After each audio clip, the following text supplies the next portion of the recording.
Coming up, a Sad Styles production. Get into it. Oh, what? Digga. Oh, I see now. Yep. What's that now? That's. Have you ever heard that song? No. What is that? Oh, it's Death Cab for Cutie. Oh, is it really? Yeah. It's one of their B-sides. B-sides. And when the fans heard it, they were B-sides themselves. I like that before I said it, you're like, oh, he's going for it. Well, I was in my head, I'm like, well, if he doesn't, I'm going to do it. You can't miss an open shot. No. You miss 100% of them you don't take. I miss 100% of the shots I do take as well, though. So yeah, that saying doesn't really work for me. Huh. Maybe I should just stop taking shots. LMFAO would not be pleased.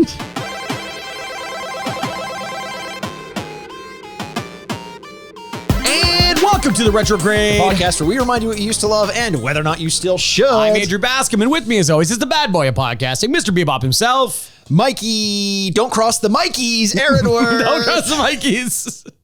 That's it. I realized. That's it. That's it. And that is my name. That's it. And that is my name. I thought I was gonna say don't cross the Mikeys, Aaron, without Mikey in the beginning. But then you said Mikey and panicked. I fucked up bad. I fucked up big time. But now it makes more sense. Mikey, don't cross the Mikeys. There's two Mikeys now. Don't cross them. Also, like, you should see that, like, I haven't had my coffee. Don't cross the Mikeys. Oh, I mean, we could make a whole new mug and it's going to sweep the nation. Yeah, this mug industry. You know what people need more at home? What's more that? Mugs. Oh, man, I have so many glasses of, like, weird giveaways, like beer glasses. Oh, yeah. Like, too many for my cupboards. And every time I go to throw one away, I'm like, I can't do that. Yeah. So what do I do with them, Andrew? You work in the bar industry. I do. What do I do with them? Throw them out. You throw them out. You get rid of them. The number of, like, once I was young and I realized you got free crap all the time, I'm like, cool, free crap. I'm like, Yes. yeah, this looks so awesome. And then eventually you're like, I'd love a glass without a brand on it. Oh, honestly? Yeah. Yeah. And well, so, you got me for, I think it was my birthday. Just a nice batch of rocks glasses. batch. A fresh batch of rock glasses. You grew them in your farm. Yeah, they're for an adult and for a classy man like you are. But it's so true. Mugs in general. I'm always like, every house I've ever lived in, it's always like, how do I have 9 mugs? Do we expect 9 people to come over? No, like we need 2. Also, how often are you drinking out of a mug? Well, yeah. Every time someone's about every to morning. Oh, a coffee mug. Yeah. I thought you were talking about a beer mug. Oh, no, I'm talking about a coffee mug. Yeah. It's always like, I have 9 of these things. I'm like, how many people do we have over for coffee? It's not the 40s. Do you have a favorite mug? Oh, yeah, 100%. Yeah. So, like, why do we need more than one? I have one mug. I've used it for years. I got to imagine also, like, I'm eating the lining on that thing, and eventually it's going to be bad for me.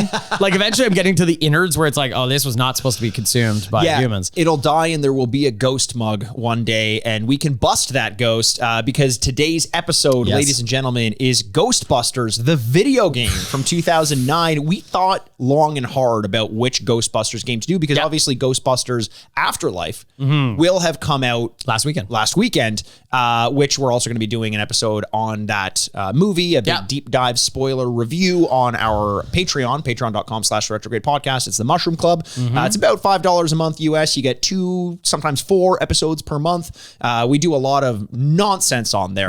People tend to take quite well to it. But look, the movie's coming out. It's a big deal. And we figured we should do a game based on it. Right. But you and I haven't played any Ghostbusters video games. No, we haven't. Which kind of goes against the premise of this podcast, which if you're new to this podcast, first of all, thanks for listening. Secondly, typically what we like to do is take a look back at the games that we used to play when we were kids. It's usually something that we had an affinity towards one way or another. We rate and review the game out of 4 bits based on our memory of the game. Then we take a break, play the game, play some of the audio and video if you're watching over on YouTube. Then we rate and review the game as it holds up in the modern day against like some modern games. Yeah. But because we haven't played this one, it's going to be much more about how this game holds up in the modern day. We're going to pretend like we played it as little kids and give it a rating out of 4 bits based on that as well. I think a big part of why we're doing this game too is that this was a big deal in 2009 when this game came out because they had all the voice actors and they were like, oh, it's a continuation of the story that you want to do because at this point, this was like the acceptance that like, well, we're never going to make another one of these. Well, it's interesting because it was, and we'll get more into this because usually what we do before we talk about the game is take a swift left turn and talk nonsense for a little while. But before we do that, we'll leave off by saying that this game was made almost because, or at least the involvement with the actors was much more because it was looking less and less likely like Ghostbusters 3 was going to be able to happen. Because you had Dan Aykroyd and Harold Ramis trying to pitch it and write it, and they weren't getting anywhere. It was kind of in development hell for years. Well, yeah, and Bill Murray and Harold Ramis cannot be in the same room together. Yes. So, which was very sad. And then, I guess we can just kind of, we'll sprinkle it through the episode, but like, Harold Ramis is like one of my comedy people, and I think that's not like I'm unique on this one or anything like that. But Bill Murray's large part of Bill Murray's career early on was built around Harold Ramis movies, whether he wrote it or directed it. And then they had a falling out after Groundhog Day, and then just never worked together again. And it sounds really sad. And then on Harold Ramis's deathbed a couple years ago, they finally like patched it up, which like is very sweet, but it also is like, oh, that's such a waste. You guys could have been doing great stuff together. So it's very disappointing and, semi-ironic because it was about ghosts and hopefully Harold Ramis doesn't haunt him. But you know what? I think you would respect that. And very fun, very funny. It is one of those things where like you always hear, at funerals, this is why I always go up to people and I'm like, what would you think of me right now? Right now. Tell me brutal honesty. Best. No, not that, because they would never be honest at my funeral. I would say, what is the best thing you can say about me right now? They're like, well, it's embarrassing. I'm not going to say it now. Wait a second. But isn't it always the thing of like, I faked my death so I could see my own funeral, and then the guy sits in the back or something like that, and no one shows up, or everyone's very brutal to him or something like that. Yeah. Don't you want that? For no one to show up to my funeral? No. I mean, don't you want that honesty while you're still alive? Oh, yeah, absolutely. Yes, I would. Or maybe I don't. If it's bad, why would I want that? So, when you think about it, you're right. Actually, speaking of weird things that people say to you out of nowhere, which is kind of a weird transition, and this has nothing to do with video games, but I had one of the most interesting what a start to the day is what I'll say. Oh, okay. I got up as I normally do. Normal so far. Yeah. Sounds like it. Showered. Okay. Very normal. Yeah. Went out to go get a coffee. Right. And as I'm turning the corner of the street, and this is what I don't understand about this interaction. But I didn't make eye contact with this person. I didn't see this person from a distance. It was, I turned the corner and she was standing there walking towards me or towards the corner. And she said, "Excuse me, can you pray for me?" And I said, what, like as though she knew I was coming around that corner. There were a bunch of people around that corner, and she just like I walked around the corner with her making eye contact with me. Yeah, and she was waiting for you. Yeah. And it wasn't like she was standing on the corner talking to everyone. She was just walking, and I was like, oh, okay. And we started I don't know if that's how she led up, but like, yeah, can I ask you something? And I was like, yeah, sure. And I thought she was going to ask for directions. Yeah. She's like, can you pray for me? I was like, what am I praying for? Like, what? And she was like, oh, just this and the future and all that stuff. And I was like, all right. Yeah, I absolutely will. And she's like, oh, thank you so much. Is there anything you'd like me to pray for you about? And I was like, you know what? I'm doing pretty well. Let's put the energy into you. I'm like, let's let and she was like, thank you so much. I was like, yep, have a good day. And she said, can you pray for me right now? I said, no. This interaction has gone long enough. I was humoring you. So I did. Oh, wow. I was like, yeah, sure. Why not? Cause I am a very passive person. Yes. And religious. And very religious. Very religious. Everyone knows this about you. Well, because I didn't know if she was talking about like to God or like just spiritually. So you prayed with her? I did. Oh boy. And I made it as whatever non-denominational as I possibly could because I didn't know where she was coming from. You get 2 words in and she's like, wait a second. You're a fraud. You're a liar. You lied to me. You lied about God. And she was like, so I finish. And she looks at me and she says, thank you so much. Can I pray for you now? Oh my God, Mikey. I was convinced. The only reason I didn't say no is because I'm like, oh, I'm on TV right now. Oh, I was 99% convinced I was being filmed from somewhere. And then she does like a prayer that honestly lasts 2.5 minutes, which is a long time to be prayed at on the streets of Toronto at 7:30 in the morning. And then I leave and I go my own way. And instead of thinking like I normally think after I have a random interaction with someone, wow, that was an experience. What a story. This was fun. I feel good. Yeah. I was so anxious and I immediately started, I'm like, while she was doing that, did someone steal my wallet? Like what? Like there's no way that actually just happened in earnest. So anyway, I know that has nothing to do with games, but listen, I was praying to the Holy Ghost, and there are ghosts in this game. There's a lot of ghosts in this so game. we'll keep the thread of Ghostbusters going. Not really sure what to think of that whole interaction. It was bizarre as all hell. But Andrew, well, you're not getting accosted by prayer seekers in the street. What have you been up to for the past couple weeks? Oh, Mikey, I've just been, enjoying the many fruits of the pop culture labor. I've been, watching Succession, which has been incredible. Are you're all caught up there? Oh, I'm all caught up. same. It's so good. It's so good. Like, I don't expect it to be good over season, but man, is that show good. So are you as into season 3 as you were season 2? Oh, absolutely. Really? Entirely. It's kind of grating on me a little bit more than I expected. It's not that I'm not enjoying it. I feel like I'm just kind of waiting for it to be what I remember season 2 being. And I don't know if that's a me thing. Maybe I just got sick of the formula, but I do remember you loved season 1. I did not like season 1. Season 2, I absolutely loved. And I feel like maybe this one is just kind of somewhere in the middle. I'm still enjoying every week. I'm looking forward to watching it, but it just doesn't have that same appeal to me as it did last season. I love the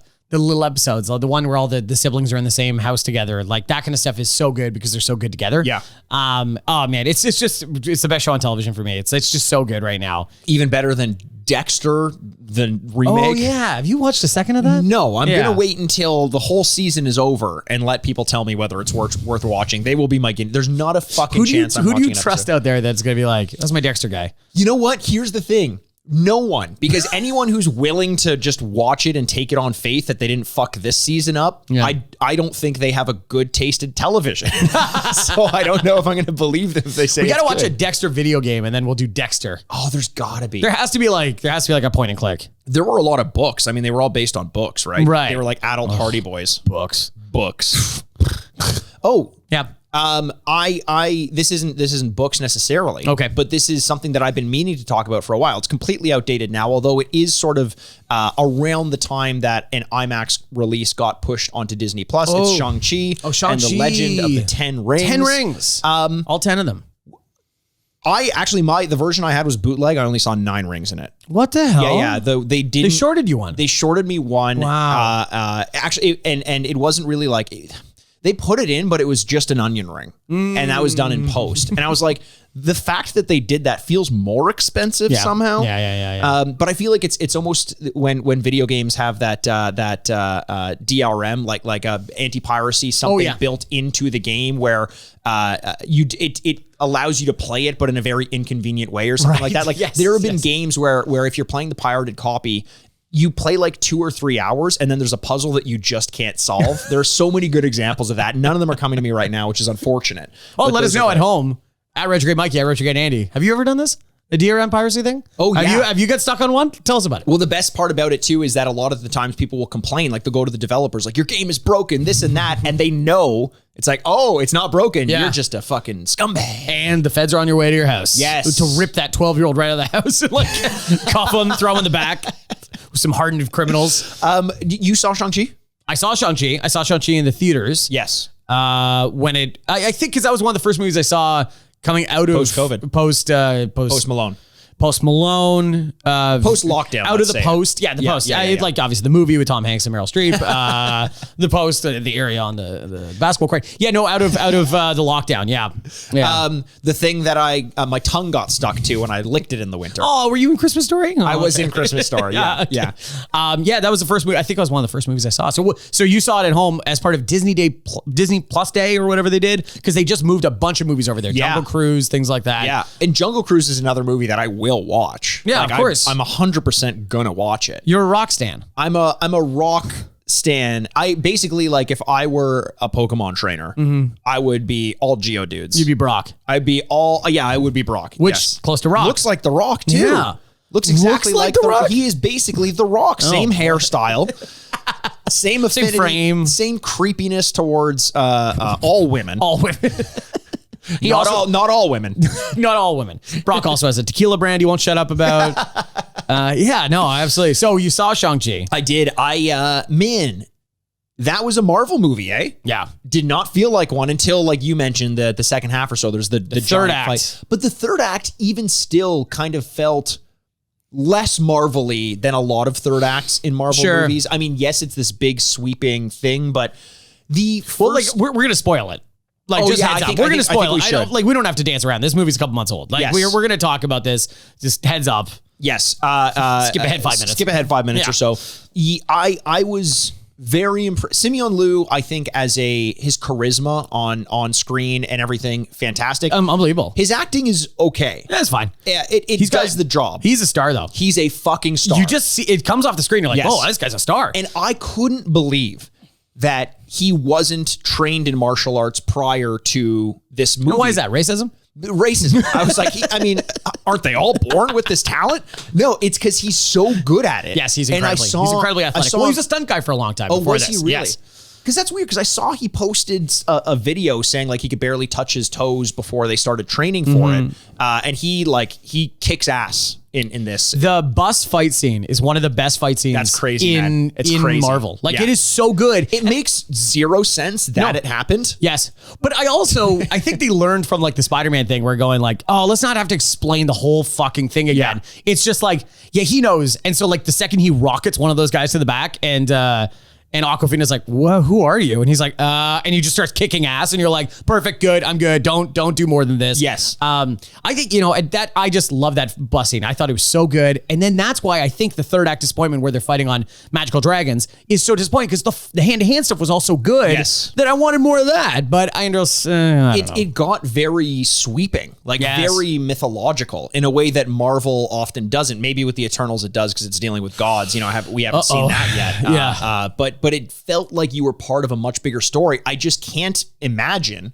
how this fits into the Marvel Cinematic Universe that they've built so far. It feels so different, which is fine, because I thought the same thing about Doctor Strange in a big way. And I think they did a good job kind of intertwining those worlds as well. Yeah, when Wong shows up a couple times. Yeah, which is like connecting the world together. Yeah. And retrofitting the Mandarin as Sir Ben Kingsley. Sir Ben Kingsley. Ben Kingsley's Planet of the Apes joke that goes on for 2.5 minutes. I laugh really hard. And it just also some adorable creatures. I love the Ninetales, and I love the little grumpy tigers that keep walking around. Oh yeah. Every time they saw them, I'm like, oh, look at these guys. Look at these fucking guys. These little fucking assholes. God. Oh, yeah. I'll kick one right in the head. Yeah, like give him a little scruff on the head, like, you fucker. He's so cute. And then and I will say also the one thing I really liked about Shang-Chi, and it's going to be a totally fine B Marvel movie eventually, is they have a really good villain. Tony Leung is a really good actor. My fucking God. And you felt for him, and he did everything. And Marvel always has a villain problem, and he nailed it. Am I crazy in thinking, but then they killed him. Classic. Can't bring him back. Let's go back to Loki. Yeah. Am I crazy? I firmly believe this. He gives the best performance in any Marvel movie I've ever seen. I don't know who compares to him. He was so good. Yeah, he's so good. And well written in a sympathetic way. Yes. Right? You understood what he was going through. Yes. And it's not his fault, because they even say in the town the village that they're going to, the hidden one, they're like, there's a voice in there that calls out to people. Yeah. So he does hear your mom. Yes. Oh no, he thinks he's doing the right thing. Leave my mom out of this. And then they just kind of laugh. Shake hands, you son of a bitch. No, and he wears the rings for so long that they're like, your mind starts eroding after a while. You can't, and that makes sense of any power trope in any movie, right? Like, the ring or anything else. Yes. Like it makes you go crazy a little bit. And like the fact that they got Tony Leung to come in to do an American movie, because he's done a couple of them, but he's been mostly in Chinese films most of his whole life, and he's like very well renowned as like one of the best actors in the world. It's just he had a couple bad experiences. I'm trying to think of the American movies, but to make him come over, it's like, hey, we're gonna do an old Hong Kong style movie. Yeah. You know what I mean? In a martial arts sense, and we want you to play this. Like the fact that there's such a coup to get him to do it. 100%. It just him and the falling in love scene where they're fighting but dancing. That's the next thing I was gonna say. Where the looks on their face when they're fighting, and it's basically in slow motion, but they've seen all this before to the point where they are fighting, but the looks on their faces, it's so bored and it's bemused. Like they're interested. They're not struggling. No. Because they've done it so many times. It felt like I don't know this to be true, but it felt authentic. Yeah. It felt like they were paying homage in the right way to a type of cinema that we don't often get stateside. Yeah, I'm very impressed. Like, and overall, like, whatever. I think this is a totally fine movie and whatever. But I'm very impressed in that Marvel will still do this where they can take chances and we're going to make a martial arts film. And you say that, like, it's the kind of shit when they say, like, we're going to make Winter Soldier and it's like an espionage, a political thriller. And you're like, okay, sure. It's a Captain America movie. They're going to punch each other. And it was. This one is a martial arts movie. Yeah. And whether it's the best movie you've ever seen or not, it's still it's remarkable that they're able to do this. I have a couple friends. You know what? I'm going to leave it there. No, that's pretty good. I have a couple friends. Good for you, man. That's awesome. Couple friends. I'm really glad to hear that. Who have actually said that this is their favorite Marvel movie. Whoa! And I think I understand that because they're not enormous Marvel fans to begin with, and this very much did not feel like a Marvel movie for the first half or so at least. And I think that's fine. I think it almost felt like dirty in a way where I'm like, oh, this isn't Marvel. How dare you call yourself Marvel? Ooh, boy. Yeah. Can I guess what your least favorite part of the movie was? Yes. Aquafina. She was predictable. She was okay. I thought you were going to hate the hamminess of just like, now we cut her and she's like, whoa. It was pretty good Aquafina, by the way. That honestly was. Pretty good. Yeah. Come on. It wasn't good. I didn't like it. I understood that like that is the kind of character. It's a trope, and they used it, and Marvel uses tropes. So I wasn't just like Spider-Man's friend, and I wasn't off put by it. That just felt very predictable in the same way that the end scene felt predictable, and it wasn't my favorite part of the movie, but it felt like, all right, this is just something you have to deal with in a Marvel movie. It's it. Someone has to ground everything, right? Yeah, like they got to be the new person, especially if you're skipping past all the introductory stages of like going like with Simon Leo going like, hey, these are the 10 rings and you have to learn this power, and you see him train for all these years. You don't want that. You'd rather have the other person do it and like kind of be new to it. Just like Peter Parker, and I can't remember his friend's name. Whatever. But it's like the same stuff. You need to have that introductory character. I get that. So we're talking about Shang-Chi now. We didn't do the Eternals for, I think, good reason. But, we're doing Ghostbusters on the Mushroom Club coming up this week.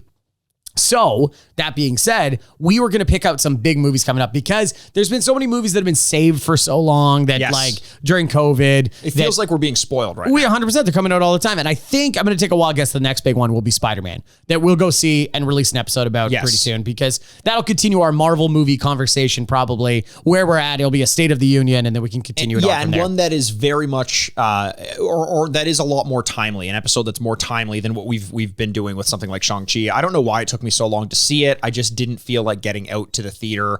But I think it did kind of remind me, I went through a lull of Marvel movies around the time of Age of Ultron. Not that I disliked the movie, but it just felt it was getting a little paint by numbers. So my love of Marvel kind of dissipated a little bit, but then it came back in full force. And I think Shang-Chi reminded me that in spite of the fact that the characters that I loved from the MCU are no longer around as often, they're still doing enough with it to make me excited for the movies. Totally. We got really fucking spoiled by the Disney Plus TV shows that happened. Oh, I know. And Hawkeye comes out in a couple of weeks, 2 weeks. Really? November 24th. And I'm so excited for that. Are you really? Oh, yeah. Based on that trailer, I was like, oh, shit, this is going to be good. Like, the fact that they go to a Captain America musical on, like, Broadway, and it looks like the 110% version of the life that they've lived. It's like, I like that stuff of, like, that's what life would be like. 100%. You know what I mean? With these heroes who've saved the world a couple times, you'd be like, we're going to put them everywhere. This is going to be so great. And also the Matt Fraction Hawkeye series, which is what this is based on, is one of the more famous comic book series of the last 20 years. And so, because what I'm really excited about, and then we can stop talking about Marvel, but it's like, as things get bigger and bigger, and we're talking about galactic creatures that have to save the world, and every time the world is going to end or a city is going to blow up or something like that, what the Fraction series did was grounded and go like, okay, just be a story about a guy, and it's also just as interesting. Right. And I think we need more of that to go like, it's him, and it's going to be Bishop, Kate Bishop, the other best archer in the world, and he's going to take her under her wing. That can be also an interesting story. Didn't they kind of do that groundedness with the Black Widow movie? Like, it was like, this is just a human. Like they, yes and no. But like, I agree with you, and that went over like a lead balloon. But I think this one as a TV show, especially as I think Jeremy Renner's stepping away, is like, this will be a nice introduction for the next series. Yeah, I mean, I will watch it. Yeah, it is. I literally just said I feel myself getting more excited about Marvel movies and upset about the fact that we're saying goodbye to all the past characters from those movies, and then you're like, Hawkeye's got a new movie, and I'm like, I don't fucking care. Don't care. But that's like the one character you're like, fuck. Oh my God. Seriously. Like Jeremy Renner's Hawkeye. Divorced dad with a bow and arrow. Like, what are we talking about here? Why are we doing this? What are we even talking about, guys? We're talking about one of the most popular movie franchises of all time, Andrew. It's Ghostbusters. I'm so glad you brought that up again. Franchises. Yes. So, okay, I have a lot of thoughts about Ghostbusters. We are recording this before we've seen the movie, Yes. Afterlife. The newest one, Jason Reitman's movie. Just to get people understanding of your expectations, were you always looking forward to this movie, to the new Ghostbusters? It's complicated. Okay. Just like my favorite movie. Yeah, of course. Alec Baldwin, Steve Martin, Meryl Streep. Two of the three of them, famous murderers. Which one of them's? You take a guess. Is the idea that this is a franchise is because they made two movies, one much more effort into than the other, and it now has an outstanding idea in pop culture of like the Ghostbusters. Everyone knows the Ghostbusters. Right. Everyone dressed up as Halloween as a kid. The song is so famous. Slimer, blah blah blah blah blah. But the actual amount that they've put out into the world is very small. Yes. And so the idea that Jason Reitman takes over from his father's movie, Ivan Reitman, who directed the first two originals, is going to direct this seemingly very like serious canonical movie about like the continuation of the Ghostbusters saga is like, as an idea, makes me groan so very hard because it's like, everything's got to have a canonical, like one universe. Yes. Like, oh, you got to speak with such reverence about these movies and the story that they created. When really the four of them writing that movie could care less about this movie. Yes. Like they tried to have as much stupid fun as possible and not make it like a heavy story driven. Do you think that it's possible that the trailer took on that tone for a reason, but that it is going to be like, Paul Rudd is still in it, you know? I know. I hope it's just the trailer going like, this is very serious. Because if that's 2 hours of that movie, no. You've lost the thread here. Like, it's supposed to be fun and like, completely...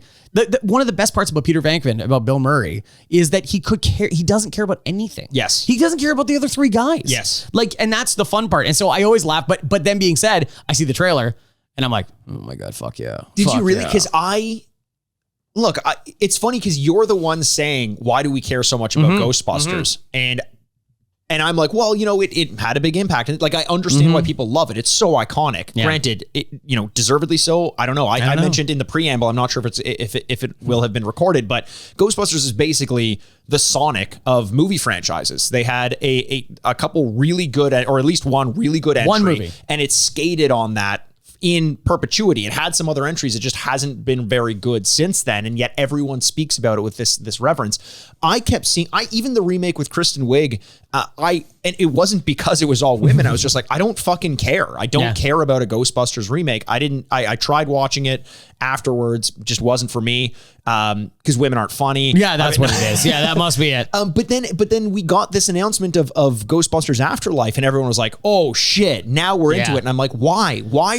Can't we have just that one thing that was really good?" I completely agree with you. Like I know I completely agree with you. I don't know why we need this, but at the same time, it's nostalgia's a hell of a drug. Yes, and it's just giving you that trip of going like, "Oh, you like that thing? We're giving you more of it." You're like, "Well, why wouldn't I want more of that thing?" Yeah, because it's hard in the moment to value it being an isolated memory. You want to scratch the itch. You know what I mean?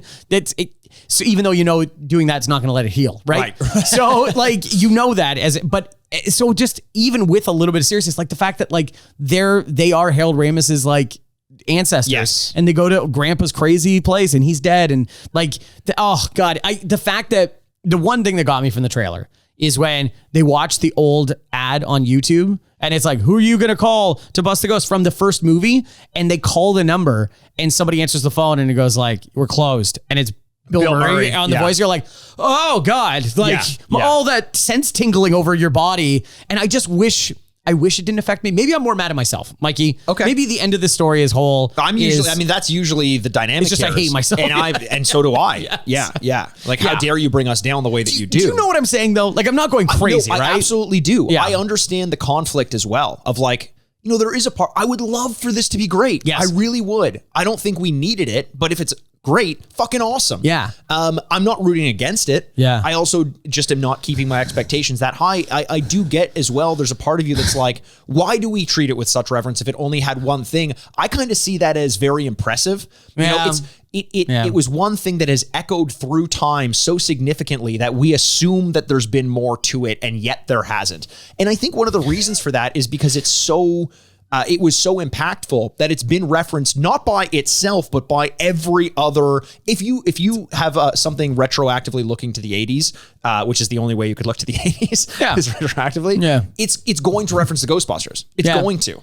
Well, yeah, like we're talking about Stranger Things, we're talking about these kind of things. Absolutely. Like this movie has Dan Aykroyd getting a blowjob from a ghost, and we're like, oh, art. like hang in the fucking Louvre, guys. Like we got to make what you can't just let this sit still. We got to keep like a rolling ball will collect moss. Like we need to keep going here. Yes. Oh my God, that's the stuff that drives. Sorry, I'm going to stop you right there. It collects moss.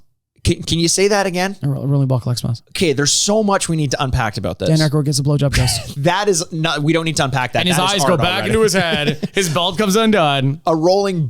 First of all, a rolling ball, a rolling stone. Collects. That's a band. Yeah. Do you see any moss on Mick Jagger? He is starting to look more like a tree, like an ent. Yeah, I was gonna say, from Lord of the Rings. Lord of the Rings. Yeah, just moving around. Oh, hello, everyone. Yeah, but just dancing and pointing still, and like doing his. He like runs like 5 miles a day, which every time he says it, first of all, impressive for your age. Second of all, based on your frame, no, I get it. I see it. Yeah. But like like we talk about reverence, and it's like there was a second movie, and everyone's like, well, yeah, the painting. Oh, Igor the Barbarian, which is not his name, but I'm just gonna skip past it. Yes, it's like but don't you remember the Statue of Liberty coming to life and walking down the street? Like, no? Oh, yeah. So you've selectively chosen the memories 100%. To keep. Okay, yes. Interesting. It's weird. It does feel, and you know what? That may be the thing that does make it art, is that it's no longer its own thing. Mm-hmm. It is just our memories of it. And now it exists in the zeitgeist and in our consciousness in whatever form it's going to take. And that's why if you tease us with it, we're going to get excited in spite of ourselves. And look at us right now. Yes. We are doing a video game from 2009 on the podcast, and I am excited. I'm excited to see this movie. How about this? When did the original Ghostbusters come out? 86, something around there. This game came out in 2009. Yeah. 20 plus years after. It's just it's the gift that keeps on giving. Not all gifts are great, and we're gonna find out if this one is. I do remember when it was announced in 2000 or announced prior to 2009, but when it came out, it was amazing. Like you mentioned, all the original voice actors, or the majority of the original voice actors, are back. Sigourney Weaver was the only person who said no to it. Good for her.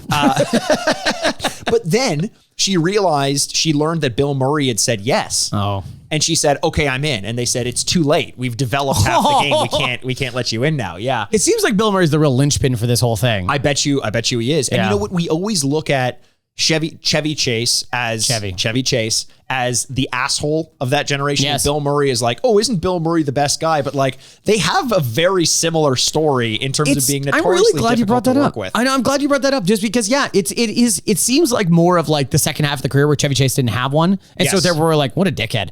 And Bill Murray has been nominated for an Oscars and stuff like that, and we're like, how much of it do you think is the fact that the characters they played always changed or differed in one very significant way in the second or the last act of each movie? Chevy Chase's character never became a good guy. He was still an asshole. And the movie ended in spite of it. He always played an asshole. Thell Murray always played an asshole who became a good guy. So did we root for that in Bill Murray and just assume Chevy Chase was an asshole? I like this theory. I think it's more that like the way you said that tells me you don't agree with it. Well, I wouldn't, because I don't think Bill Murray's ever played like good guy, like fuck yeah guy. He plays inherently sad characters in the second half of his life. Right. All the guys are in self-reflection about mistakes, or like Lost in Translation, or all the Wes Anderson movies. Every Wes Anderson movie, it's like he's inherently kind of a sad guy. Right. But you think about like Scrooged and Groundhog Day, like they have these big turning moments. Okay. Like especially I'm talking earlier in his career where we're watching that and thinking this guy can change, and we're looking at Chevy Chase thinking he's always going to be an asshole. Yeah, wait a second. Maybe Bill Murray never played assholes, because I was thinking like Meatballs and stuff like that. He's like the guy like putting his hand around the kid and go like, you could do it, man. Come on, let's go. We could, like I think there's something about that, whereas Chevy Chase plays Fletch, and you're like, thank God he's good looking, because that guy's a dickhead. Right. But even still, in Groundhog Day, he starts off as an asshole, and Scrooged, he starts off as an asshole, and he's always kind of that like, I think even in Stripes, he's a bit of a dick. Oh yeah, 100%. And then ends up becoming Another Harold Ramis Yeah, movie. exactly, Yeah, exactly. So maybe that's the case. Maybe it's not. I like this. I like this little bent we're taking here. This is like some of my favorite period of movies. So I know. I know. Oh, this is great. I know. Now let's bring them all back and make them serious. How about that? 100%. Why are we remaking Groundhog Day? What are we doing, guys? It's just sitting there. We should remake it again and again and again and again. Yeah, and again. absolutely. Have you heard the story that there are apparently like 3 or 4 versions of Groundhog Day that have been filmed at like different times a day and different cuts with different versions of Bill Murray because they didn't know exactly the track that they wanted to take? Oh, there's a darker version out there. Yes. And Harold Ramis like put his foot down. He's like, no, we can. If you see him do something horrible, there's no coming back. Yeah, yeah. You know, and you can imagine what those things would be probably. Just, you know, if you've ever thought about Palm Springs or Russian Doll or every other thing that's ever done this, yes, you would imagine the horrible things you'd do eventually. Yes. But you know what, Mikey and I, you and I have always talked about this. I think about this every time. If you were in an infinite loop of recreations of your own day or life or whatever it would be, I would never do something horrible because that's the time that you're going to live stops. the rest of the day. Yes. It would be the most miserable because I'd be tempted to. Because I'm like, I gotta There's feel no consequences. Something. Yeah, exactly. Would you like start low? Just like steal like a Snickers bar. Yeah. Show the guy like, hey, I'm stealing it. Wake up the next day. Everything's good. Okay, now I'm going to steal 2. Now 3. And now I'm going to attack slit him. his throat. Yeah, exactly. Now it's like, you have a problem with the Snickers bar and I attack him. Or like, but that's even Groundhog Day where like, what's his name? Ned Weebly or whatever it is. And eventually he just knocks him out every time. Yes. I'm like, that's perfect. That's great. I would be doing that for sure. 100%. I'd invite you over here to record a podcast. How many times have I been here? Andrew, welcome to a special edition of the Retrograde. Edge of Tomorrow. Just think about all these movies now. Or Deathloop that you just played. Deathloop, you know? I just played same thing. What's that Jake Gyllenhaal movie where he's on the train? Source Code. Source Code. What a reference. Yeah. Not a bad movie. Yeah. It's a good formula for a movie. Like it makes for good content. It does. So we're obviously playing Groundhog Day, the video game. Groundhog Day, the video game, as we do week after week. A point-and-click adventure version of Groundhog Day, if it doesn't exist. That's a good idea. We have to be careful mentioning games that should exist because when we were talking about real-time strategy games that should exist, we were like, Dune would make a great one. Turns out there is a Dune real-time strategy game. Yes, I think it was Tom that. Mamola who pointed that out to us. So thanks for that, listener Tom Mamola. So in this game, you play as the rookie. It takes place after the events of Ghostbusters 2. It's 2 years afterwards in 1991. And you are the rookie, like Grand Theft Auto and the famous song by No Doubt, You Don't Speak. So you're just kind of a voiceless protagonist. You play alongside Peter Venkman, Bill Murray, Raymond Stantz, Dan Aykroyd, and Egon Spengler, Harold Ramis' character. Something, though, goes to shit. Oh, no. And there's a pulse that's emanated across New York City from the Museum of Natural History. And in the most video gamey trope of all time, which I'm not complaining about because it allows you to do exactly what you want to do. Yeah. All of the past villains from the Ghostbusters franchise come back alive. Alive? Come back into an existence. Yeah, and you have to essentially kill them again. So you've got the Stay Puft Marshmallow Man, Dr. Eleanor Twitty. Oh, wow. Slimer, Destructor. And basically, the gameplay is exactly what you would expect. The key element here is, and I think this is what you want from a Ghostbusters game, apparently the story and the performances were amazing. The animation of like Bill Murray's character, the little swagger he has when he's walking is like, all of this is exactly what you would hope that it would be in a Ghostbusters game. And I think that's why on Metacritic, its overall rating was a 78 out of 100. That's better than I thought it was going to be. Isn't it? Yeah. Especially for a game that comes out in 2009. I think one of the reasons why it was successful was because they had no deadline, really. Right. Like, what are they? They eventually realized they wanted to do it for the 25th anniversary of the movie. So 1984, I guess. 1984. Yeah. We're close. So an interesting story, though, with development. It started in 2006 by a company called Zootfly, and they weren't making what would eventually become the game. However, they were developing a Ghostbusters video game prior to obtaining the license. They assumed they could put it all together, pitch, show it off in order to get the license, and then go from there. That didn't happen. So they continued to develop that game under the name Tymo. But what did happen is Terminal Reality came along. They met with Sony and used the proof of concept that Zootfly created to say, this could be a good game. Oh my God. And they were given the license as a result. God. Yeah. They just kneecapped him. They just kneecapped him hard. And guess where Zootfly is now? Out of business? Yes, indeed. Yes, indeed. So this, the one thing I think that made this go over so well, at least in terms of the overall reception, is like I said, the story. And Dan Aykroyd and Harold Ramis were very heavily involved in it. They almost used this as their outlet, knowing that it was unlikely Bill Murray was going to come back for another movie, understanding that it was in development hell as it stood. And this kind of allowed them to explore some of the concepts and ideas from the first movie that they weren't able to put into it by bringing all the enemies back to life and allowing you to kind of run around in this world to experience some of the elements that maybe they didn't have time to show in the first couple movies. So it did feel like when you have the original creators involved and the actors and all that, and they want to have some creative control over it, it feels like you shouldn't mess it up, right? Like as long as you have enough time to work on it, usually what happens is someone goes to the writers and they're like, hey, can I just use the rights to this and I'll build my own game? And they say, yeah, sure. But all of the creativity from the original creators is not there. But I think it's also an expectation thing where you're like, Ghostbusters, original cast, your expectations go sky high. Yes. You know what I mean? And I think one of the best things for Ghostbusters Afterlife is that Ghostbusters Answer the Call, the all-female cast one, the Paul Feig version, was so disappointing that you're like, it reset the expectation. Where you're like, good. If Afterlife was the first thing that was coming since 1991 or whatever it is, you'd be like, oh my God, and you'd lose your goddamn mind. I agree. I think it would have been massive. You know what? I think you're 100% right. It feels like the kind of thing I'm going to clip that and use it all the time. Just keep that in mind, D-pads. Andrew's 100% right. Oh, I haven't been recording this whole time. No. No, I think that when you look at a franchise like Ghostbusters, you're like, they can't do anything wrong. And now, Ghostbusters 2, but yeah, okay. But that was so far in the past that we've conflated the good and the bad, 100%. Right? Now it bleeds. We can see that it bleeds. And I'm like, hey, they messed it up once. They can mess it up again. Yep. Nothing's too big to fail except for the banks. So maybe this will fail as well. I hope it doesn't. I want it to be good. Oh no, I want it to be good. And like, it's obviously always disappointing that like Dan Aykroyd's truly insane brain these days, but like him and Harold Ramis coming up with a third movie, which clearly they had. Yeah. Like that would have been really exciting to see. And so we get to see a version of that in this. It must have been really exciting for them too, is like, Ivan Reitman, obviously like a brilliant director that did really crazy, cool stuff. Sure. But like they were so limited at the time of what they could make, especially when around ghosts. Yep. Using some like old parlor tricks and stuff like that, right. claymation.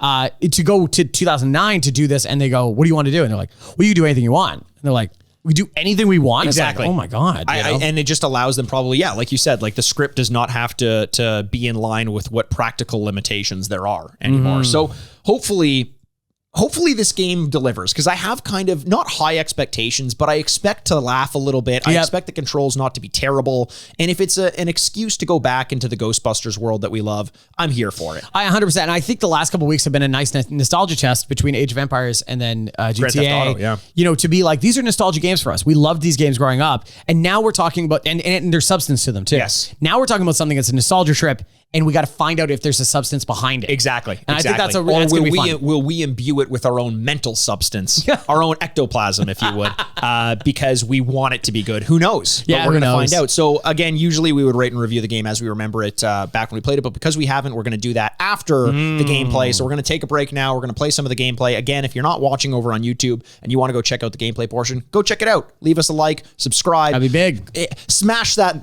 bell icon. Smash that like button. Subscribe. And we'll see you guys on the other side. Is it one player? Yes. A little bit choppy, but that doesn't make any sense. There's 4 of them. Oh my God. Multiplayer. I wonder what the hell that looks like. After all these years. We should. It's just one guy. It's Bill Murray. He's like, we're not in service anymore. He's like, he literally is a ghost. He's like, he kills you before you've even seen him. Every time you're like, fuck. Well, they got the music soundtrack. Is this... I haven't heard the Key song yet. Is there a Key song? Depends who you ask. If you ask, oh my God. That's Columbia Pictures, so it's basically showing the old... Troubled by strange noises in the night? Dan Aykroyd.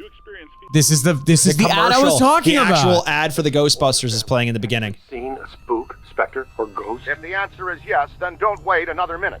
Just pick up the phone and call. Oh my God. So they've already, in 2009, they knew that this was the nostalgia bump that they wanted, was this old ad. So I like that we're starting out with like a little bit of a spook. Yeah, like a little which is classic to these movies. You have to Ghostbusters. start with something scary. Oh, So guards walking through the Museum of Natural History. Things are coming alive. Ben Stiller is there. Night at the Museum of Natural History. That's the full name of that movie, actually. 100%. Yeah. You know, also talking about franchises that made more movies than Ghostbusters. Any other time. Night at the Museum. Yeah. Right. I'm just telling you, man. Fast and the Furious. Hey, you can't be in here. Stop! Well, it's just a Hey, huge- Mikey, it's your guy that you do all the time. Hey, you can't be in here. Hey, just me. I'm not doing the guy. normal. Oh, there's Mikey, the pulse. Mikey, the song. Yo, are we gonna get taken down for copyright? 100%. So we have to talk over it. Okay, so we're that we talking don't- over, and yeah, also yeah. I think this is a good song. 5 out of 5 stars. We have to rank the. Oh my god. All right, here we go. Okay, the graphics look way better than I thought they would. Yeah, honestly, Like, look at the proton pack. I mean, PlayStation 3, 2009. Yeah. We're getting there. We're getting to like the realm of good graphics. That we don't have to just keep like punishing games because they're like, well, I can barely usable. Exactly. Wow. I love that they had to draw out a plan of like, what was it like inside there? What was the set photos well, like? you know, we played Virtual Springfield. Oh, can I go down? Yeah. Down the pole, baby. You gotta try this full bronze the trophy line. unlocked. Yeah. Where you keep an eye on your current. Okay. Okay. Oh, so the HUD is on the pack. That's really cool. That I like is really cool. That's very Dead Space. Also a game about ghosts. Yes. Okay, Not too ghosts, much. necromorphs. I'm so sorry. You idiot. I apologize. I like that they already have a character that is a nerd at this. Yes. And it's like perfect. Honestly, the effects of zapping are cool. I wonder. Right, right, because you overheat, so you have to vent the proton pack. So if you're paying attention to the backpack, the proton pack, Yeah. you'll notice there's like all the information, like is it overheating, how much power does it have, that sort of thing. The HUD is on there. So there's a sloth ghost, and you can view the spirit guide. Okay. Capture the stream. L1. Oh, so he's hiding from us. Get back Even here. though he's transparent.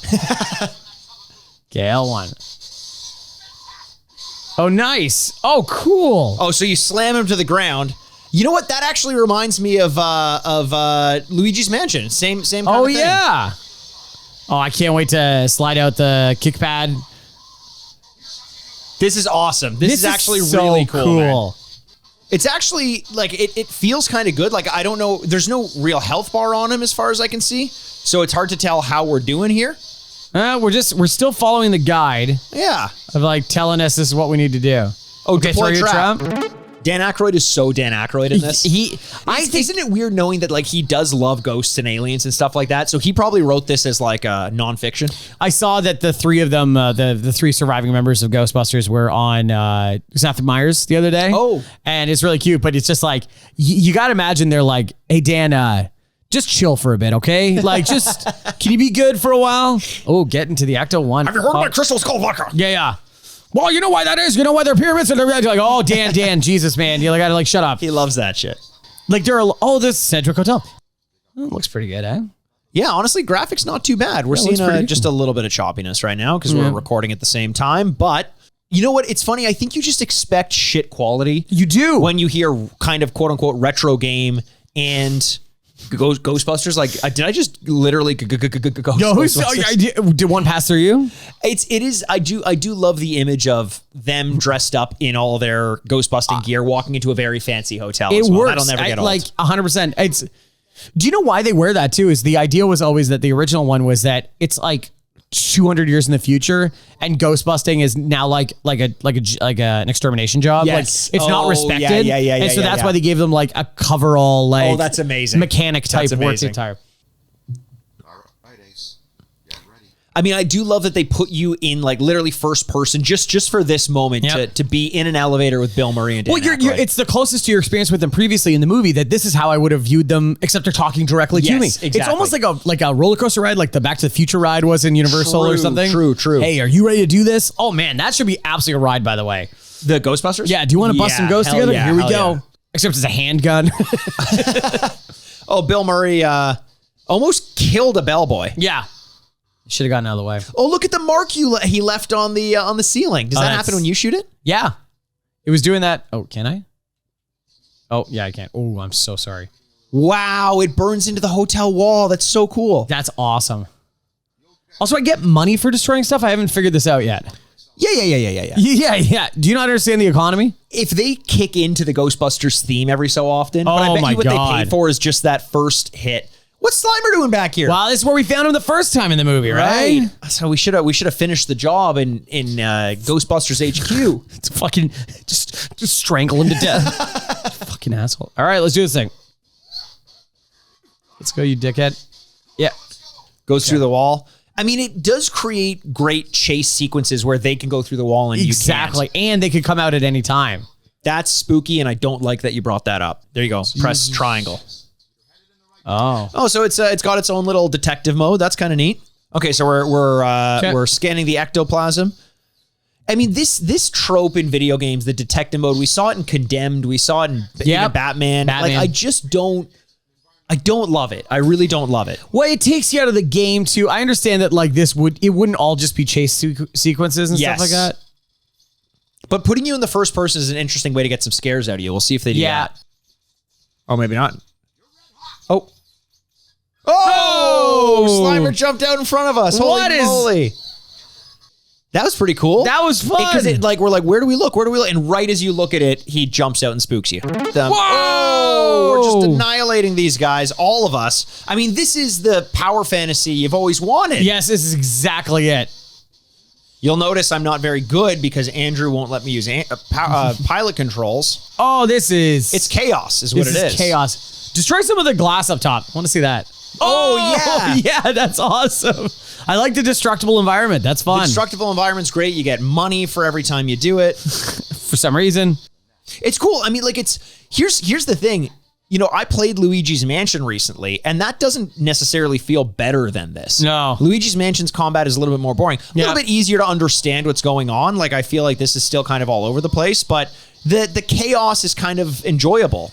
Yeah, because it is a little true of the characters and stuff. They don't really know what they're doing.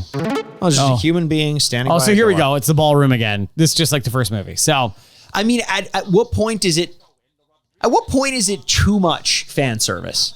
Like, we've already been given so much. It's a tricky question to answer fully because this whole game, is supposed to be fan service, right? All right, so we're bringing him over, slamming him down on the ground because Slimer's been a little bad boy. Oh, there you go. Now it's open. Now you can bring him in. Which one do you want to bring him to? Who's going to get it? Is it going to be Bills or Rooks? I think we got him. Whoa, we're so close. There we go. Slimer, you get your stinky ass back in that trap. You son of a bitch. Got you stink. Call him a stinky ass with me, Andrew. Okay. You stinky ass. Thanks, Andrew. Nice, nailed it. Well, we caught Slimer. What else do you want from us? That's game over. It's a real quick game. Wow, that was good. Good game. All right. Well, how much is that? $49. All right, let's go to the other side. Let's go talk about this game. Let's go to the other side. Andrew, what are we still in? Spooked Retrograde? October? Spooktober? That's probably better than Retrograde. That's a much better name. All right, I'll see you guys on the other side. See you next Spooktober. And welcome back to the Retrograde. Andrew, listen, we were talking about this earlier. And you cannot keep accusing me of this. I ain't afraid of no ghosts. But Mikey, I think you are afraid of ghosts. Andrew, I ain't afraid of no ghosts. Yeah, I think you're a little afraid of ghosts. But that's a double negative, which means I'm a little scared of ghosts. Double Jeopardy rules. You can't punish me twice. I ain't afraid of no ghosts, which means you are afraid of ghosts. Yes, I ain't afraid of no ghosts. I am terrified of ghosts. Oh, we just played Ghostbusters. We did. 2009. The Harold Ramis simulator. Oh, Jesus Christ. There was one ghost in the actual game. Harold Ramis' voice. It was very, very terrifying. When did he die? Not soon enough. No, I'm joking. Oh my God. I would say 2016. Okay. Around then. So he had time to see this game rise in I hope prominence. He beat it. Beat the game? Yeah, I mean, he's like 100% of that game. That's the one thing. Yeah, he platinumed it. He platinumed it. Yeah. He said there's only one thing left to do, and he shook Bill Murray's hand, and then he had his friends shoot him with lasers. I love you. Bill Murray, long time friend, long time enemy. First time caller. Caller gets to his deathbed. Yes. And he's like, Bill, I just want to make sure we can finish things up before I pass on. I really regret making that game. And they shake hands. And then he dies. I bet you they were kind of proud of that game. Yeah, that's actually an interesting question. I wonder people of that age range in general being proud of the games that they're part of. Well, I mean, yeah, being a part of, that's one thing. But, like we said, critically fairly well received, almost an 80% out of 100. There's a lot worse games out there. Well, yeah, There's a lot better games out there. Yes, that's for sure. Do you think that the ratings, based on having played it, do you think the ratings that it would have gotten at that 80 out of 100 average, do you think that would have been primarily because of nostalgia? Yeah, I actually probably do. I think people are just so excited to see these people back together. I think the fantasy of reliving that character, like being a part of the team, which is what everyone wanted. That's why they dressed up for Halloween and stuff. They wanted this experience, and you got to finally do it. Whether this is like we talk about all the time, the Pokemon Snap corollary. If you strip down everything and made this just a game about catching ghosts unrelated to Ghostbusters, would this be a very good game? I'm unsure. Probably not. I think that's why ultimately Zootfly didn't make their game Time-O, because it just didn't. Is that what it was called? Time-O. Time-O. Once they couldn't get the license, they're like, if it ain't Ghostbusters, it's, say it with me now, Time-O. Time-O. Time's up. Time is up, and it was, and they shuttered their doors pretty quickly. Oh man, Zootfly. Rest in peace. I agree with you, because playing through that, I was like, oh, it's cool. We talked about the effects of the game a lot. Like, it looks good. Yeah. But controlling the ghosts and shooting the ghosts felt really tedious to me. It did. Really tedious. Yeah. And we constantly, when we're looking back at this era, like 2005 to 2010, anything like that, because we do some games in that era, we always end up saying like, well, times were different back then. Games got better back then. We found better ways to do gameplay. Yeah, we do say that. 2009 is a year where Batman Arkham Asylum came out. That did detective mode way better than the Ghostbusters did it. Assassin's Creed 2 came out, which was one of the a big step up for that franchise. Uncharted 2, Borderlands, Resident Evil 5, the Beatles Rock Band, obviously, Left 4 Dead. And the reason Left 4 Dead. The reason I'm bringing these all up is because there were very fun games out there. And that's one thing that we need to keep in mind when we're looking back and giving it our retro review, because as we mentioned, you and I haven't played the game before, so we have no context for it back in 2009, but we do have to give the game a rating out of 4 bits based on what we thought about, or what we think we would have thought about it had we played it back then. Yes. And when we're taking that into consideration, a lot of games that came out the same year were way more fun. They may not have had that Ghostbusters aesthetic to them, but let's look at something like Batman Arkham Asylum, which was a licensed property, did detective mode as much as, you spent half the game in detective mode, and I didn't love that, and I've been vocal about that, was definitely more enjoyable of an experience than Ghostbusters. Yeah. The fight mechanics were incredible. Fight mechanics were insanely good. Yeah. Whereas it felt like Ghostbusters kind of borrowed mechanics from other games. Yeah. I mean, there were a lot of these games like Psyops and all that, where the idea of controlling an object and moving it around in space was pretty common. And this just felt like a skin laid on top of that. A great skin, though. And that's where I have some issues. Skin. Yeah. Well, with gauging my score. Yeah. Like you're like Buffalo Bill over here with a great skin. Yeah, like it's, I agree with you. Put your review in the basket. Yeah. Sorry. No, it's, I don't know. What do you want from me? Nothing better than saying something. Well, sorry. Ball and moss. I agree with you. And when you do these kind of, you okay over there? Yes. When you do these kind of games, you have to apply a logic to,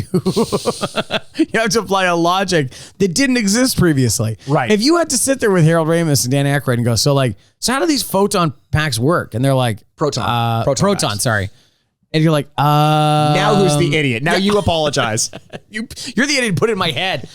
You go, how does it work? Like they simultaneously hurt them, but then they can also capture them. Yeah. And then it's like, but that mechanic, like you have to apply logic to this thing that's kind of insane. Right. It's like the same thing. It's no different than saying, do you have floor plans of what the fire hall looked like? Right.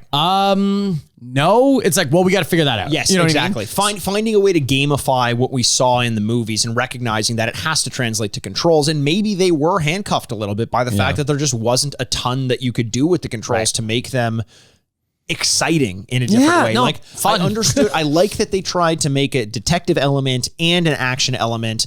And while you're doing it, you have Bill Murray talking to you, or Dan Aykroyd talking to you. Like, that's great. That's what you want in a game like this. But I think the thing that made it good when it was good is also the thing that makes it bad when it is bad. And that's the limitations based on the fact that you can't go too far outside of the scope of what the movie was. I know that there are more action set pieces outside of the realm of this game. Everyone talks about running around the streets of New York, taking down the Marshmallow Man, Stay Puft Marshmallow Man. Dr. Stay Puft, PhD. Which ultimately, by the way, has to be, we didn't get to the end of the game. Yes. But has to be the end villain is the Stay Puft Marshmallow Man. Based on what we just did. Oh. It 100% is. And just imagine I actually don't think it is. Oh, really? I think it's like the second level based on what I read. But either way, I can already imagine what it would feel like. And I can imagine it would look cool. But it wouldn't be fun. No. You're blindly firing at like 100-foot thing. You're just like, well, think about that moment we had in the ballroom when we finally tracked down Slime, where we cornered him, like the scoundrel he is. Yeah. And just beat the shit out of him. And beat we curb stomped him. Yes, exactly. We put him back in his cage. Get him, boys, and everyone just pummels him. This actually wasn't based on an old Ghostbusters thing. It was based on an old ice simulator.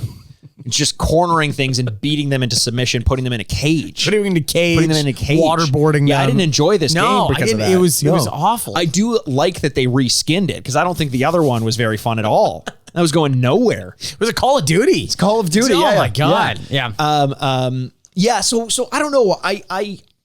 When we first started playing and we were going through the tutorial and we got to see the graphics, and you were first kind of like, every time we go back to a game of this era, there's always that moment of like, oh, this doesn't look so bad. I know. But of course it doesn't. It's 2009. Yeah, it's we're not 12 years dealing ago. with the early 2000s anymore. We're not dealing with the early 90s anymore. It's PlayStation 3. It's good hardware. So I think we're immediately a little bit more lenient. And then as soon as the game started to get going, I was very bored with it. Yeah.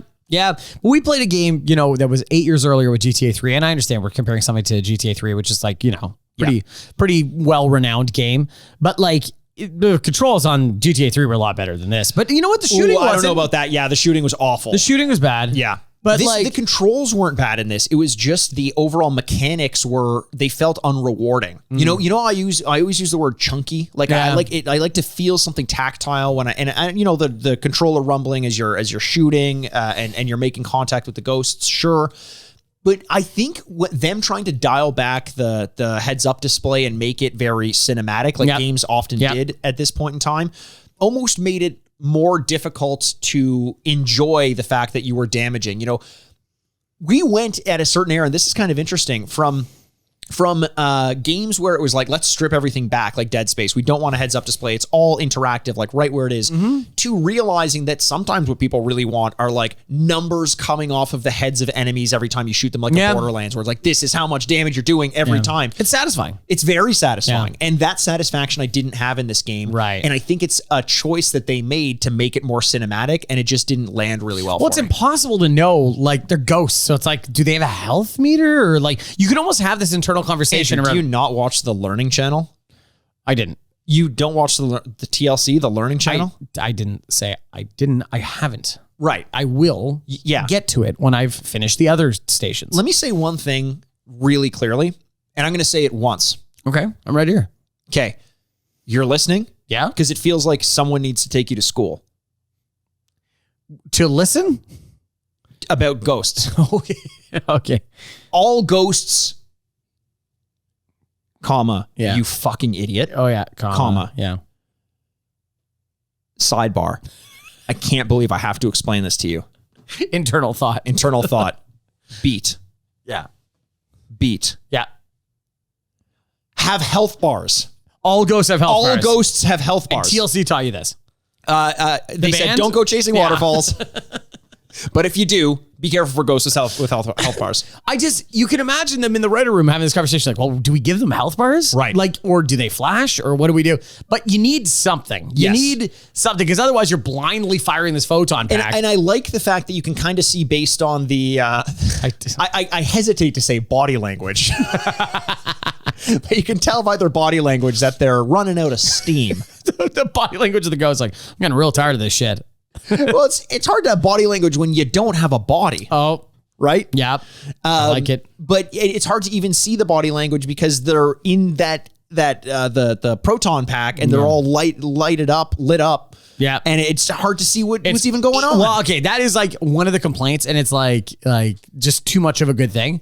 The stream looks so good. Yes. But man, I mentioned on the gameplay, when all of them are firing, you have no idea what's going on. And then you get smoked with a table that just hits you from off screen. Because you didn't see it coming because you're like just blindly firing this thing. Exactly. And I know, listen, like any game, the more time you spend with it, the better it's going to get. Sure. But the games I like are the ones where even when you're doing poorly in the beginning, the mechanics are engaging and interesting enough for you to be like, oh, okay, I get it. Yeah. This is going to be good. Yeah. In my mind, immediately once I started firing, I was like, how long until I'm sick of this? And the answer is pretty quickly. Mm-hmm. You know, that slam mechanic is cool, whipping them against the walls and this and that. Did you get the impression that the fights against the ghost lasted too long? Mm-hmm. Like, I was surprised. Yeah. I didn't know if it was like, are we just bad at this right now? Right. Or like, or they just take too long? Yeah. Ultimately, I don't know how much more there is to say about it. You know, actually, let's go some positives. It was funny. It's very funny. It's very, if you love Ghostbusters and you can put up with the controls, you're gonna like the story of this game. It is the world of Ghostbusters. Yes. It's not like, oh, I see what they're doing. No. You really feel like you're in it. Yes. Like, I think they did an absolute 1-for-1 for that. All the voice actors, that makes a huge difference. Yeah. It's written by Harold Ramis and written by Dan Aykroyd. That makes a huge difference. I think, I know we made the joke about looking good, but like, the graphics being good is one thing, and that's not what I'm saying, because it did look good, and that's fine. There's no credit to it. But like even the proton packs and the car and the streams and stuff, there is some like real pretty visuals. I agree, and I think it's very clear that they put a lot of love into it. Yeah, I do. Like, this doesn't feel like shovelware. It feels like something that explain shovelware to me. Shovelware is basically just something you put out there, knowing that people are going to buy it, so even it doesn't have to be very good. Okay, yeah, it's very often attributed to like DLC, like when Elder Scrolls Oblivion came out, their first downloadable content was horse armor. That didn't help the horse. It was just kind of like an aesthetic thing that you had on horses, and you had to pay like $6 for it. And that's always looked at as like the thing you don't do when you're putting out DLC, because that's shovelware. Gotcha. Yeah, okay, there we go. There's also like if it's post-apocalyptic and you don't have a helmet, but you do have a shovel, you can put that spade on your head and then wear it, and that's shovelware. Oh, okay. Well, that makes sense. Yeah. Okay, very fashionable. I imagine so. Do you remember Mystery Men, the movie? Oh yeah, the shoveler. Yes, man. That movie, Dane Cook as the waffle guy or something. What? Yeah, Dane Cook was in that movie. Dane Cook's in that movie? He's applying to be a mystery man. My God. Is that before he was a comedian? That movie's like really old. Yeah, it was before he was big. Yeah. It's like 98 or something like that. Jeffrey Rush is in it, I think. Jeffrey Rush is, the bad guy, Paul Rubens, Ben Stiller, William H. Macy, Jeannie Garofalo as the bowler with the skull in it. Man, I should watch that movie again. Honestly, I bet you that's good. I bet you it is good. I really think that that's good. Ooh, okay. Yeah, okay. Is there a game? Is there a video game? Is there a game? Do we have an excuse to do this? All right. I agree with you. I think those are positives. And like, really, if the week comes down to like, it kind of looks good and the story's pretty good. Well, wait a second. Like, it makes this score very challenging. It really does make it difficult, because I didn't enjoy playing it, but I enjoyed experiencing it, which is a whole different thing. So let's stop talking. Let's fucking stop talking around it. Relax. Let's put our money where our mouth is. Money from under throwing our ghosts. Yeah, into boxes through very expensive furniture. Oh, that's a $70 box. Cha-ching, cha-ching, cha-ching. You ruined a $2,000 cake, so you have that money now. What? Okay. Here's the bill. We ruined 20 grand worth of your stuff. So now I have to give you 20 grand. That feels like capitalism in a nutshell. I feel like there's a lot there. Let's go into the review. So like we said, we haven't played this game back in 2009, but we're going to give it the first review out of 4 bits for you, 4 bits for me, based on what we think we would have thought a bit about it had we played it back in the day. So Andrew, your score out of 4 bits, your initial retro score, to tell the listener what you thought about this game as a little kid in 2009. Mikey, I appreciate that. I appreciate the time. Thank you very much. You're welcome. Your leadership on this council has been tremendous. Yeah, I know. That's not what you usually say, but that's okay. I know. That's okay. All right. You're welcome, right. By the way. Well, about what? About my leadership. Okay. Well, you said thank you. Yeah, I did. I'm being polite, which I do not owe you because of my good leadership. You should not expect it. Right. and the fact that I gave it to you, you should feel pretty good about that. Okay, well, that's good. Yeah, so you're welcome, and then 10 more things. Okay, so my score, the problem is, Mikey kind of established this, and thank you again for that, is You're welcome. No problem, is in 2009, we weren't kids. We do so many of these games, and I think a good comparison of that is Booger Man, where you're like, well, I don't know, as a kid, I might have thought this because blah, blah, blah, blah, blah. 2009, I kind of was the same person. Yes. You know, and more and more art like this had come out. Back in the day, if you had like a Stone Cold Classic, it was a 1 in a million. Like Right. it was like, oh my God, this is so much better than everything else. They do things. The floor just got raised on video games by 2009. So most things are pretty good. Yes. You know, you don't have like huge clunkers anymore because they're also so super expensive and they take a long time to make. But this game is really tough because you're right. I would have gotten tired of this. The actual physical being in the game and executing the game isn't tremendously fun. No. But being in the game flatly is just fun. Michael Flatley is just fun to be in. Yes. I want to drive Ecto 1 around. I want to be a Ghostbuster. And I want to hear them, have fun and talk about it like the best coworker experience you've ever had in your life. So where do you draw the line? That's where it goes to. Would you have Ghost 2? That's very scary. Don't do that. Where does it go where you're like, I'm not enjoying actually participating in the game, but I'm just going to go through the game because I want to experience the whole thing. Right. I think in 2009, I would have had a little more patience because I had a little more time on my hands than I do right now. That's true. And so I'm going to give this a 2.5. I like that a lot. You ask, I don't like playing the game, but I like living in this world. Where do I go? You go back to Ghostbusters 1, the movie. You know what I mean? That's true. That's a good point. I feel like this is the kind of thing where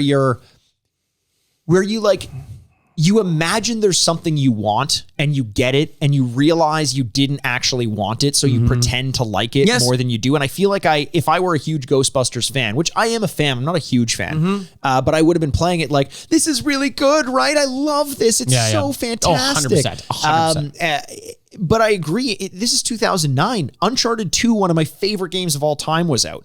A game that tells a fantastic story and has incredibly fun gameplay. Arkham Asylum, same thing. And not to compare it, because those are two games that stand the test of time in a way that this game was never meant to.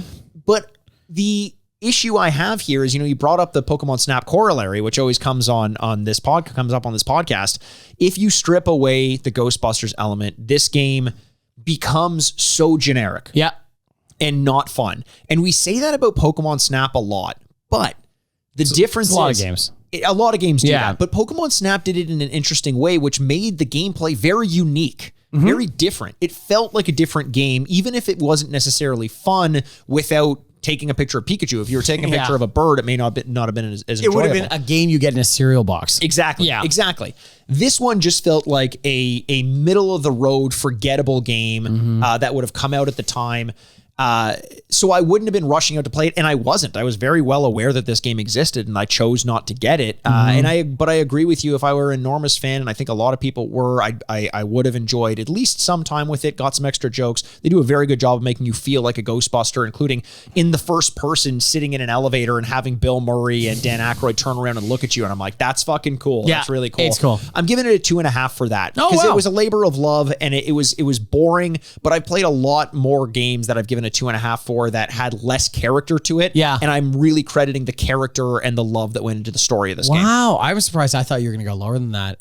Okay. So there you go. 2.5. So that's a 5 out of 8 in our retro scores. Now for our current scores. This is where I think you and I are going to disagree. And so I try not to do this too much where I think about what you would think, because why would that matter to me, right? But you're welcome. Sorry, is that the wrong time for that? Yeah, no, that's later. Okay. But thank you again. No? All right. Okay. Never mind. You're welcome. Okay. Thank you very much. I'm just making The you wait Rock. for it. He's like, whatever. The Rock here. Come on. Moana is it's not that many years later. Yeah. Where does my opinion change on this? And the things that I don't like about it haven't changed, because that will stay the same as going forward. Maybe compounding a little bit because controls have gotten so much better. The experience of being in a video game has gotten so much better. But you know what hasn't changed at all? Ghostbusters. Up until the moment I play this game, I'm actually missing Ghostbusters probably more because it's 12 years later. Yeah. And so the fact that I get to talk to people that are dead, and get to do this story that will never exist ever again. We could love Ghostbusters Afterlife and go to the Mushroom Club to listen to if we do or not, but I can never get this experience ever again because this will never happen again. And so I think I actually would like it slightly more, or that is a more redeeming quality than it was in 2009. Yeah. You know what I mean? That being said, it won't be fun to play. Yeah. So God help me if they turn around and say, this is a 70-hour game. I'm like, what? Yes. Please, God, Yes. don't tell me that. I would love for it to be a tight 22. I bet you it was closer to 12 or 13 hours. Perfect. That is perfect. My score is going to drop slightly, but it's not going to drop tremendously because all the things I liked about it are still there. I get to hang out with my friends again. I'm going to give it 2 out of 4. Man, I can't believe this is happening.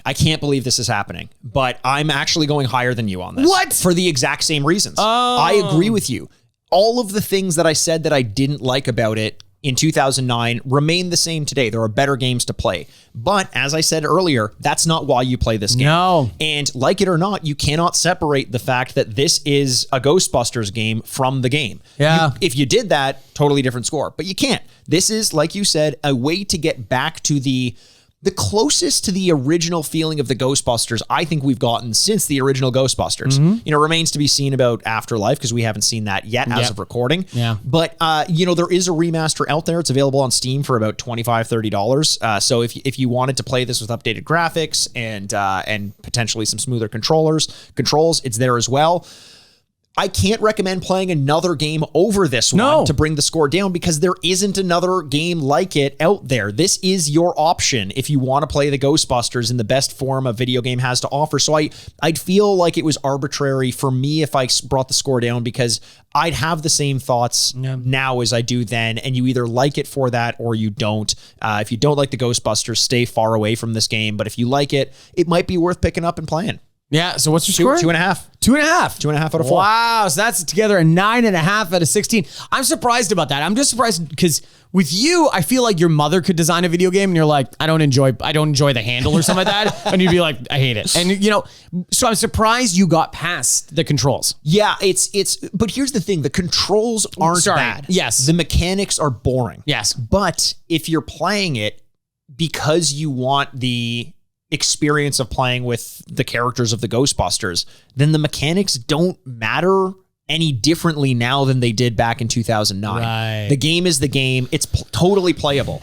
We're not running up against the wall. It's not the best controls, but it's not like the controls are interfering with the way that you play the game any worse now than they were back in 2009. Wow. Yeah. Okay. Wow. That was a little bit surprising. Yeah, same. Yeah. Interesting. Well, there we go. So I think, you give it 2.5s, you give it 2s, you give it above 2s for the whole scores. That's an enjoyable game that we would recommend. Like if you like Ghostbusters, go play this game. Yes. I agree. There's no way around that. And I just, okay. I hear the music. Yeah, we got to get going here. Shut the fuck up because the music's Jesus playing. Christ. Andrew, stop saying Jesus Christ. I'm trying to say that the music's playing, and now they're looking at us like we're causing a scene. Sorry. Because you can't stop saying sorry. You got to stop talking because now they have to play the music, and they're not doing it. And you're sitting there like a little idiot, looking up at the orchestra, trying to say like, oh, I'm sorry for this guy talking, pointing at me like it's my fault. You're the one who kept talking. Now you're pointing at me and they're asking you what? They're putting their hands to their ears. They're saying, what are you trying to say? But they're looking at you. They're probably applauding me. You think you're on the right side of history here? They're going to go back home and they're going to be talking about little dinky Andy sitting there in his chair with his backwards hat and his smug look on his face as Mikey sits here trying to get this fucking podcast back on track like he always does. Mikey, like he always does. And you're sitting there smirking as though it's no big deal. I apologize, orchestra, on behalf of Andrew and on behalf of myself for associating with someone who would stoop so low. Yeah. But could you please play us on? And I hate to ruin the vibe of this podcast by doing this. Yeah. We'll talk about this more after Andrew. Good. Ladies and gentlemen, Ray Parker Jr. You've been waiting for it all year. The most glamorous award ceremony of the week. Ladies and gentlemen, the Grady's. Wow. Beautiful. Yeah, So I'm done for the rest of the episode? in an ideal situation, yeah. When did I become the sidekick? Oh man. All right. So Andrew, it's time for the awards. Yes, it is. Elliot came dressed in his best coveralls. With the proton he's pack. got the proton he's got the whole pack. thing. He looks uncomfortable, and I understand why. Because mommy and daddy, you and me, just got in a bit of a spat. Yeah. One-sided. Yeah. Yeah. One side on the right side and one side on the side of Andrew. So Elliot, why don't you reach into one of those janitorial pockets you got? There's You got so many pockets. and he's putting his hands all over them. He doesn't know where he put that envelope. You need like a janitor key ring with envelopes on it. Yeah. Which he has, it turns Which he does. out. That's Wow. great. Okay, read us the awards that this game won. Wow. That feels shameful because this game should be something. Yeah. You want it to succeed or fail hard. Could have been something. I could have been something. Yeah. I know. Great movie. Which one? On the Waterfront. I'm just telling you, I could have been a contender. Oh, you're just saying that unrelated. Yeah. To On the Waterfront. The Marlon Brando movie. I honestly, I'm not sure what you're getting at. It's a very good movie. You should watch it. Okay. Now I feel like you're condescending to me. Yeah, I am. Yeah. You should watch good movies. Have fun with Jungle Cruise this week. Okay, so so that's too bad. It was an interesting game. It's we need a new award, like the right down the middle award or something like that. Instead of that, we have to read our own custom awards. Elliot has handed each of us an envelope. I got it here to announce the winner of this one. Got it. Okay.